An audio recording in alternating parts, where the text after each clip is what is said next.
It's time for the Daily Stand Up Podcast presented by Agile Dad with your host, Lee Henson. Without any further ado, let's get started. In a recent class, I got the question about team working agreements and what types of things should be incorporated into a team working agreement versus what types of things were over the top or what types of things shouldn't be included, how long should it be. Basically, this person was looking for some type of template for a team working agreement. I was quick to explain while there's no quote unquote template, there are lots of little guides out there that you can follow. Some of the things that I thought should or shouldn't be communicated in a team working agreement are as follows. So I got a whole bunch of people together and I did a little survey, an independent survey. This was at a conference that I recently attended, and I asked people about what types of things they had in their team working agreement. And coming in at the top of the list, number one, this was kind of interesting. It fell under the categories of honor or pride, and it talked about how team members should always feel honored to be part of a team. They should take pride in what they do and how they work together day in and day out. Because if they do that, they have to realize that not only, one of the things that I realized quickly when I was in the office working was that I quickly knew more about my teammates and my peers than oftentimes I knew about my family. And sometimes it established into lifelong friendships with people. There's still people that I remember from years ago when I worked in offices, and it becomes your second family. It becomes people that you're going to work with and spend at least 8 hours a day with. So it's important for you to build some type of camaraderie, and I feel like sometimes that's missing. So that whole concept of honor and pride and working together and understanding and mutual commitment, all those things come together. Next is regarding communication and how we're going to communicate. A lot of times I tell people it's always better to err on over communication and under communication, right? Because over communication provides a critical buffer that addresses potential risks like mishap of communication, the misinterpretation of what's being said, especially on complex things that you're working on. If you're working on a complex project, it's always better to over communicate than under communicate. But you don't want to drive people crazy either. So you need to set some type of communication channel and pipeline and discuss in your working agreement how communication is going to be handled. Next, I always talk about meeting arrangements and meeting deadlines.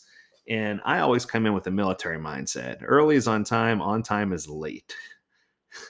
If you're not 10 minutes early, you're late, right? And it's just one of those things where every single time an event happens or every time there's a deadline, we need to get into the discipline that we're not going to wait until the last minute to do things. That 10-minute thing is real, it's a reality. Leaving 10 minutes of breathing room allows us to relax and move on to our next meeting if we have a next meeting, or to get back to work and get back into the groove. It's things that we need to understand. So I certainly believe that some type of meeting, I don't want to call it agenda, but some type of meeting arrangements, I don't want to call it rules, meeting guidelines should be in place in order for us to make sure that we understand what's going on there. Next, we should talk about personal sacrifices. I hear all the time people saying, "Oh, well, I had to stay late," or "I need to work this weekend to meet a deadline." It should never be that way. You should make sure that you avoid those type of things as much as possible. However, we should note that there are going to be occasions where you have to make some personal sacrifice.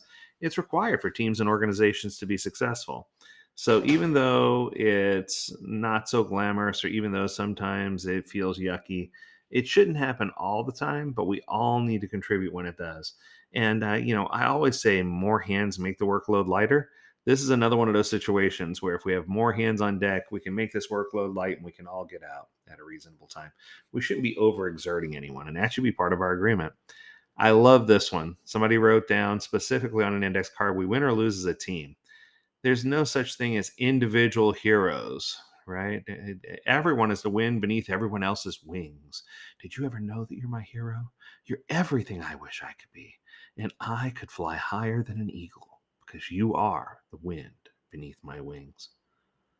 Sorry, I don't know why I even went there. But if something goes wrong, the whole team's accountable for fixing it. If an individual does something and everybody has to pitch in to help, It shouldn't ever be pointed down to the individual. We should win or lose as a team. We should draw together as a team. We should embrace each other and we should push each other forward. Another thing, speaking of embrace, is if there are ever constraints, we need to brainstorm and figure out ways to overcome obstacles. There's no situation that's ideal, and no team that has absolutely everything that it needs. We have to get used to working with certain restrictions, constraints, regulatory compliance, and realize that creativity, innovation, and properly finding out information are the ways that we can be inspired to overcome our constraints. Communication is the key to doing this, and sometimes we need to think outside of the box, and that's okay. If you leverage them correctly, oftentimes constraints can be an asset because they help you creatively solve problems. Okay. Ooh, this one's an important one. Somebody wrote down we have a no stuck culture. I love this. So instead of saying, well, I'm stuck on this, I'm going to go work on something else. No, we solve the problems when we get stuck. That means, we're not going to leave to go on vacation and leave the rest of the team with something that is just going to nag at them the entire time that you're gone. You need to make sure that you have all your things dusted off, your work area clean, that everything's good before you leave the workplace. You need to make sure everyone's on track and that when you come back, you expect with courtesy that everything's going to be ready and prepared for you when you get back. Right. So it's one of those things where if you, one of the things that I've instituted to help with no stuck is something that I call the penalty box. So if the team is imposing or enforcing a strong whip limit, where they're not going to have more than 2 or 3 items in progress at any given time, if an item is impeded, it is important for us to understand that we can put a time date stamp on it. And it's something that the team can't solve, obviously. We'll put a time date stamp on it, and we expect not full resolution, but at least action to be taken within the first 24 hours. If no action's taken, that falls off of the team's accountability list and is no longer part of the backlog that they committed to. This will help the team keep morale up and let them know that we're not going to position them in a situation where they can't get something done and then ride them at their performance review because they didn't finish the things they committed to when there was no way they could finish it. Right. Okay. And this leads to owning their quality. If you have a really solid definition of done, the team is going to grow and understand it and love it over time.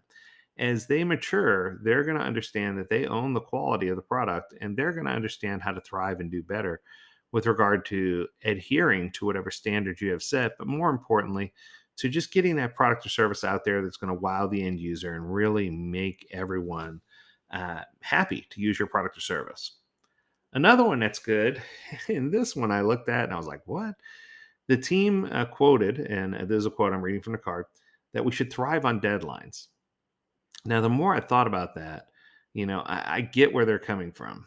I've worked with too many teams where they dread, oh crap, we only have until February to get this done, right? And it's this dreaded hang over your head, oh. And it just creates this environment where you feel like you're constantly breaking rocks or something for a living. If you look at a deadline and you thrive on it and embrace it as an opportunity to get something out of the door and excite the customer, you'll get huge, huge benefits. So, the benefits of deadlines, here we go. It helps us learn to prioritize our work better and to get a stack rank order in our backlog. It helps us to understand the difference, the difference of importance and urgency, and helps us organize work better. It helps us make clearly defined goals, including a sprint goal that's going to help us be successful in this sprint and going forward. It motivates us to work harder to achieve our goals. It helps stimulate our creativity and allows us to brainstorm better. It compels us to keep our promises and our commitments to meet deadlines and to meet goals. And it prevents us from over engineering and gold plating everything and creating things that don't necessarily need to be created. I think that deadlines are super critical to the success of the team. And I think that if you look at them differently, like we just now described, that you'll end up in a much better place. We also welcome challenges. This should be part of our working agreement. That if we have a problem, that we should try to solve it. Instead of saying there's no way we could ever do this, you should look at it and reframe it and say, what needs to happen or what needs to change so that we can do this? And if it's still impossible, of course, address that, but you need to look at challenges differently and embrace challenges in such a way that you can try to figure out the best way to solve the problem. And then once we do that, we need to own our challenges. So when we encounter a challenge, a hurdle, a problem, an impediment, a difficulty, whatever you want to call it, an interruption, you need to ask. Ask yourself some questions, right? I always believe in the more questions you can ask, the better you're going to get. And the first question I always ask is, can it be resolved with more teamwork? So can we have a greater spirit amongst us regarding how we're going to work together? Can we work together in a different way to get it done? Can it be resolved with more communication or collaboration? Can it be resolved with better discipline or having a better attitude? Can it be resolved with more motivation or determination? Can it be resolved with better process or more documentation? I know that sounds crazy, or less documentation, right? You need to understand that sometimes that can solve the problem. Can it be resolved with more creativity or out of the box thinking? And I think that if you use those and leverage those questions, that's going to help you 99.96% of the time. If it's still simmering after all those questions, you can always ask, could it be resolved if we added more people? Now, the problem I have with that is anytime you add more people, it doesn't always solve the problem. We all know about the mythical man month, right? So we want to make sure that just throwing more people at it isn't where we're going. We want to make sure that we have something in place that makes sense, that everyone can work together to resolve, and that we can press forward and really, really do something that's going to make a difference. All right. So that's going to do it for this episode. I hope that you learned a lot. One more time, just to make sure we got each of the high level topics covered: having honor and pride, being overly communicative, early is on time is late, making personal sacrifices is not acceptable. We win or lose as a team. We embrace constraints in how we do it. We have a no stuck culture. We own our quality. We thrive on deadlines. We welcome challenges. And when we have challenges, we own our challenges and get them done. So until next time, I encourage you to stay healthy, stay well, and stay agile, my friends. Do take care.